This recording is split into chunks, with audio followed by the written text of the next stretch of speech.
What's going on, everybody? C4 here today. It's that time of the year. We are releasing our Madden 18 rosters for Madden 17 for whatever purpose. Maybe you don't want to make the move to Madden 18. The features suck. It's summer. There's a whole summer. Your team's got new free agents. The draft is done. You got all those hot prospects you want to play with, but EA ain't going to update your rosters. And I was looking around the web. The only other person that does rosters as in depth as I have done is charging $5 a pop for these rosters. So what I have thought of, there's no good form in offering these rosters, Madden rosters, for money. I was thinking, the business student me, what if I just charge $4? I'll take over the market. I'll make so much money that I could probably afford a nudist cruise somewhere in Panama. But what I've decided to do is probably for the next 30-some days, I'm going to be doing all these rosters, showcasing them, showing you what they are briefly, not super in-depth. And then, at 35,000 subscribers, that's just over 1,000, slightly over 1,000, I will be releasing these rosters for download. I think that you guys can do it. You guys can share it, be it social media, be it to your friends, to other YouTubers that are around there, whoever you want to get the word out. I've spent 12 hours plus on these rosters. They are all custom updated rankings based on a little bit my opinion, their stats, Pro Football Focus. Every team's pick from rounds 1 to 3 is included. From rounds 4 to undrafted free agency.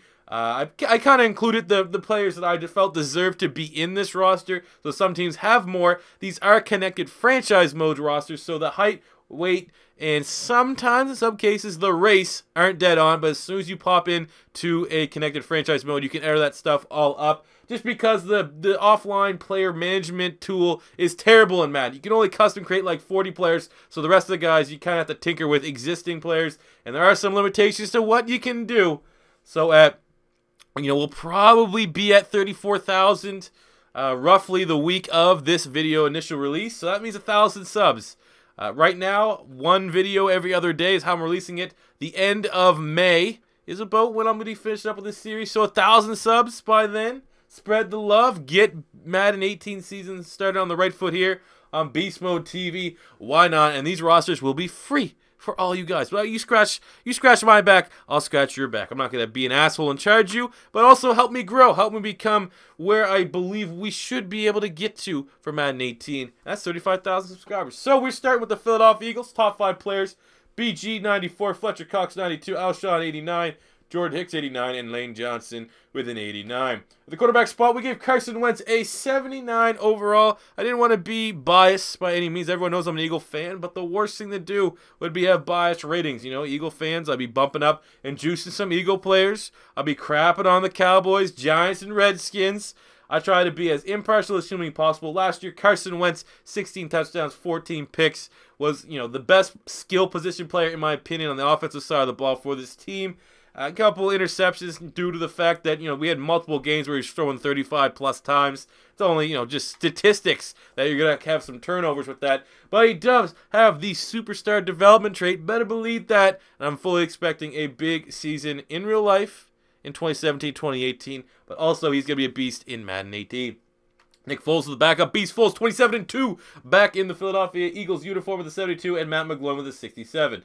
Jumping to the running back stable, this is going to be the biggest talking point for the Philadelphia Eagles this offseason, in my opinion, and that is, how is our running back stable going to do? We got Darren Sproles with an 81 overall. What was it last year? He didn't hit 1,000 all-purpose yards. He's definitely the most explosive playmaker we have in our backfield, but he's not a 3-down running back. So who's going to emerge as that guy? We have Ryan Matthews with a 77. I'm fully expecting once he passes medical, he will be cut. So that means we got Wendell Smallwood, 72, Donnell Pumphrey, 69, and undrafted free agent Corey Clement with a 66 to battle it out. You'd assume it'd be Smallwood since he already has a year under his belt. Pumphrey is supposed to be the successor to Darren Sproles, but he had a crazy amount of carries at San Diego State, so maybe they envision him. And then Clement is certainly the outsider, but it's definitely going to be something that you're going to want to stay tuned for.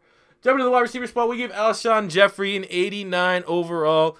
I think he's the number 8 wide receiver overall out of all the wide receivers that are in this roster. And I think, you know, if you're asking a guy that's not biased, not a salty Bears fan, not a biased Eagle fan, Alshon Jeffery would come somewhere between 8 and 12 if you're listing the top wide receivers in the NFL. So I figure, you know, maybe we'll just put him at the number 8 spot as an Eagles fan. 89 overall, he's going to be a monster for us if he can stay healthy. Jordan Matthews, an 81, our top wide receiver last season. Almost 80 catches, 800 yards. Touchdowns weren't quite there, but now we have a true bona fide wide receiver 1 in Alshon Jeffery. And all us Eagle fans that know we just needed Jordan Matthews not to be the guy. If he can be a guy, he is going to be much, much more influential on our offense. So he's an 81. We have Torrey Smith, 76. Let's just act like he never stopped in San Francisco. We're getting the Torrey Smith, the deep threat, one of the top deep threats in the NFL from the Baltimore Ravens. You know, let's just look through it with rose-colored glasses. Hopefully we can, you know, he can resurge his career a little bit. We have DGB. We gave him a 70 overall. He is one of the more mystifying players in the NFL. He's 6'5", 237, has everything that you want in a superstar wide receiver, except the fact that he plays like he's 5'1" and a $110 dripping wet. Such just lack of heart, lack of desire. It's so disappointing. Maybe a guy like Alshon Jeffery could get the best out of him, but I would not be surprised to see him get cut sooner than later. We have Aguilar, 69 overall, one of the worst wide receivers in the NFL. But, you know, we got to be, you know, optimistic Philadelphia Eagle fan. Hopefully he can be a Jordy Nelson. It takes him, you know, a couple years to get it all together. We got Matt Collins, who we selected in the 4th round, 68. He's going to be predominantly a special teamer. We got Shelton Gibson with his 92 speed. He's a burner. The most, you know, probably the biggest explosive play threat at wide receiver. Even with Torrey Smith on the roster, I'm expecting big things from this low-key sleeper. And then we have Paul Primetime Turner, who's the best wide receiver in the NFL. Tight end, we gave Zach Ertz an 85 overall, had top 10 tight end stats in the NFL last year. Played phenomenally down the stretch, which is pretty much, you know, a summary of Zach Ertz's career. Always starts off slow, and then near the end of the year puts together such a good season that you're really, really high and optimistic going into the fall year where he constantly disappoints. I'd say Zach Ertz definitely top 7 tight end in the NFL right now. That's why I gave him 85, which reflects that. We have old man Brett Selleck with a 78. Trey Burton, who debatably had the best hands on the team last year, at 76. We got Billy Brown, an undrafted free agent, put up godly numbers at Shepherd. And then we have the Magic Man as the long snapper. Lovato probably will get cut sooner than later. Left tackle, Jason Peters, the bodyguard. We gave him an 88 overall, graded out Pro Football Focus. He was the number 9 tackle last season, so back to great form for the old man Peters. Hopefully, like Darren Sproles, we can, what is assumed their last season, can give them a nice little playoff push. Tobin 72 and Dylan Gordon 64. Left guard Alan Barbray graded out, I think he was number 25 for all interior offensive line, which is not bad at all. I think he's fairly solid. So I think, you know, you could consider an 80 generous for Barbray, but I think he is a decent starter in the NFL. And 80 is about, you know, average, slightly above average, which I think he is. We have Siomalo, who's a young rookie with a 70. Plenty of upside for him and versatility. At the center spot, we give Jason Kelsey a 79. Originally, I had an 80, but I figure, you know, I think he graded out like 25, 26 for Pro Football Focus centers, which is not, you know, obviously that's not the worst starting center. And I think that was the whole season. He definitely was playing very, very good down the stretch, but he was horrific in the beginning, so you kind of had to take the full grade from the bad start to the good beginning, or the bad start and the good finish. But I think 79 is fair for Jason Kelsey. We have Wisniewski 77. I would say he's debatably one of the top depth offensive linemen in the NFL. If anyone goes down for injury, you feel confident in him coming in, plugging and playing. So that's a 77. We have Arlovsky 65, the center from West Virginia, undrafted free agent. Some websites had him as the top available undrafted free agent. I wouldn't be surprised to see him make the final roster if we get rid of Kelsey, which is definitely a possibility. And Andrews with a 61. Right guard, Brandon Brooks, 88 overall. He was the number 4 interior offensive lineman last season, which is great. That's an 88 overall, big-time free agent signing. I think he had like some sort of anxiety attack, something like that. So he missed a couple games, but he was very, very good when he was on the field. We have Chance Warmack, who we brought over from the Tennessee Titans, 74 overall. Still some upside, now reunited with his college offensive line coach. So hopefully we can get something out of that. And then we have Green with this 59. And at right tackle, Lane Johnson, 89 overall. Even though he missed goddamn half the season, still graded out as number 10 offensive tackle for Pro Football Focus. In my opinion, he's the top right tackle in the NFL. So that 89 reflects that. And there's a lot of people, not even Eagle fans, that agree with that. We have Vaitai, who looked decent as a rookie with a 72 overall. And Taylor Hart converted from D tackle to right tackle with a 59. On the defensive line, Chris Long coming over for the New England Patriots gets a 78, but I fully expect and hope Derek Barnett, our first-round pick out of Tennessee, will start. Or else why did we draft him at 14? He's a 76 overall, which is, definitely one of the top edge rushers. I think he's number 3 behind Solomon Thomas and Myles Garrett, where I think he should be. Actually, I think Jonathan Allen might be a 77, but he's right in the mix for the top edge rushers. And we have Means here with a 67. Right defensive end, Brandon Graham, the number 2 edge rusher from Pro Football Focus. Really, really wish he could get the sacks to, match everything else that he gets from an edge rusher. Everything else you want from an edge rusher except final end production, he does. That's why, you look at Pro Football Focus for all us Eagle fans to, kind of brag about it. So he's at 94. We got Vinny Curry with a 7. I think he's the number 1 player on this roster. Vinny Curry with a 79. Hopefully he can get some meaningful snaps this season because he's getting paid like a starter. Marcus Smith with a 71. The first-round pick bust. That's not as much of a bust, I would say, at this point, as Nelson Aguilar. And Alex McAllister with a 60. Hopefully the Gator boy can make the final roster this year. Defensive tackle, we have Fletcher Cox, a 92 overall. He graded out as Pro Football Focus number 5 defensive tackle in the NFL, 6.5 sacks. Debatably, even though Brandon Graham is a higher overall, I think Fletcher Cox is the best player on the Eagles roster. Timmy Jernigan, coming over from the Baltimore Ravens, was a 79 overall defensive end, bumping up to an 81 defensive tackle. I think our front 4 is, without a doubt, the best in the NFC. That's a hot take to Giant fans, but I think it is. Bo Allen, 71. Elijah Qualls, our 6th-round pick with a 68. Vio, 67. And Justin Hamilton, 63.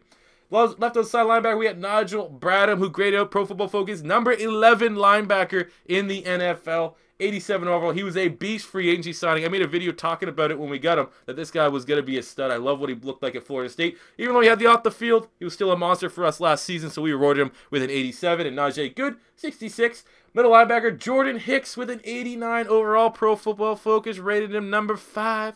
I think it was 5 or 6 for inside linebackers in the NFL. In my opinion, he's the, number 2. I can't say right now. Luke Kuechly is the top cover linebacker. Hicks must be number 2 right now. He's a monster. He's a superstar in the waiting, and I think he's going to be an absolute stud for us for years to come. Long-term franchise-type player along with Fletcher Cox. So we gave him the 89. Joe Walker, 65. Nate Gary, our 5th-round pick, 63. And Steven Daniels, who just recently added to the roster, 61. Right outside linebacker, we have Michael Kendricks, a 77. Pretty much got obsolete because of the play with Jordan Hicks and Nigel Brad. We ran a lot of nickel, but still some upside with Kendricks. Definitely always better to use in Madden than in real life. I would assume he's probably one of the names that may not be on the roster opening day. We still have to wait and see. We have Grucher Hill with a 62. Look at the secondary. Sidney Jones got a 75 overall. I didn't adjust the rating due to his injury. Before his injury, he was debatably the top corner in this year's draft class. With Marshawn Lattimore, depends on what you were looking for. So we have a 75. Hopefully he will be healthy come mid-season. Patrick Robinson coming over from the Indianapolis Colts, 75. He's a solid guy. He's definitely not a pleasure. Definitely not a bonus to have him starting for us this year. He probably will end up starting day 1, which kind of sucks, but I'm really worried about our secondary people. Jaylen Mills with a 73. Very, very promising rookie. 7th-round draft pick. Lots of upside. Gratz, 71. Rasul Douglas, our 3rd-round pick. I gave him a 70. Obviously, like I said, you need to edit the height weight. He's a 6'2" type player. Big, long, lengthy outside corner. Ron Brooks, 70. And Aaron Grimes, 67. Free safety, we have Rodney McLeod in 82, one of the hardest hitting safeties in the NFL. Even though he's not the biggest, he plays with his heart on the sleeve. He's a perfect fit for Philly in the city of Philadelphia. He's an 82, lots of upside. We have Marigo, 72, one of the best special teamers in the NFL.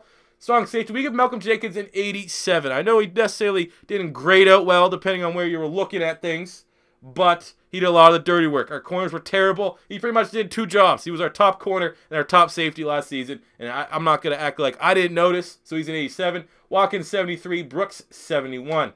Look at the kicker, Caleb Sturgis. We gave him an 85. He was like one of the top kickers last season, which was very surprising because in camp, I was one of the people that wanted Cody Parkey over Sturgis. They went with Sturgis, and it paid dividends. He was very, very good. I can regard it from a fantasy football standpoint. He was like number 2 in field goals made. He was very accurate, only missed a couple bad kicks. It was fairly clutch last season, so we gave him an 85. And punter Donnie Jones, 76. Donnie Longball starting to slip up a little bit, but still, definitely a serviceable punter here in the NFL. So there you go, guys. That is your Philadelphia Eagles Madden 18, Madden 17 roster. So, 35,000 subs.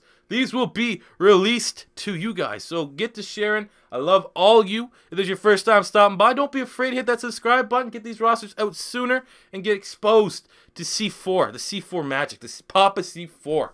But thank you guys all for watching. Until next time, C4.